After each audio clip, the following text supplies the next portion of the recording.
What is the difference between June-bearing and Everbearing strawberries? There are many differences between June-bearing and Everbearing strawberries. In addition to being different in berry size, fruit yield and fruit quality, one type tends to be sweeter while the other is more suitable for freezing or canning. If you're thinking about growing strawberries in your garden, take into consideration of when and how you would like to use the fruit as well as your space limitations.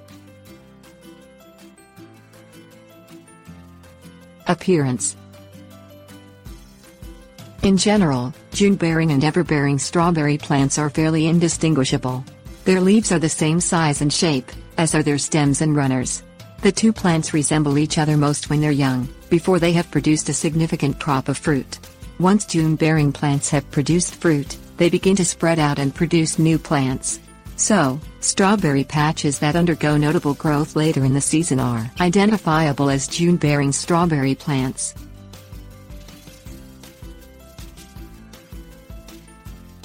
June-bearing plants. June-bearing strawberry plants produce more fruit during their comparatively short crop production time frame, so you can use fruit yield to distinguish between June-bearing and Everbearing plants.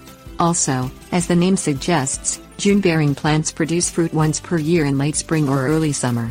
Fruit production may not necessarily occur in June, as differences among growing zones may accelerate or delay the onset of fruit.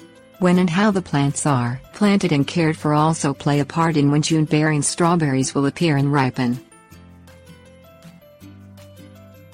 Everbearing plants. Everbearing strawberries produce smaller amounts of fruit, but do so more frequently.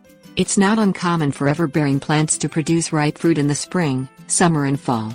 Everbearing berries are sometimes called day-neutral strawberries, although the term day-neutral may also apply to a variety of strawberry plant that produces fruit fairly consistently rather than 3 distinct times throughout the growing season.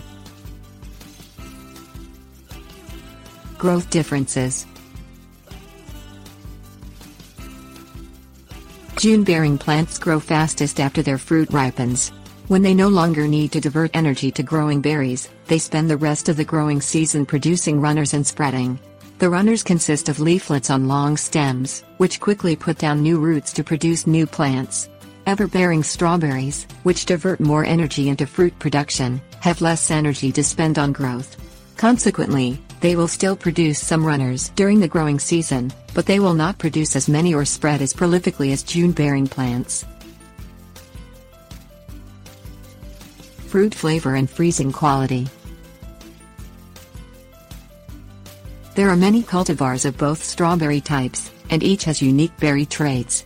The TriStar and Tribute Everbearing cultivars, for example, produce smaller berries which are of only fair dessert quality but are generally considered good for freezing. The generally larger berries of June-bearing plants mostly range from good to very good in dessert quality. Many June-bearing strawberries, such as the Guardian and Kent cultivars, are high in flavor but do not retain their dessert quality when frozen. The Early Glow cultivar is distinctive among June-bearing strawberries in that it has very good dessert quality and freezing quality.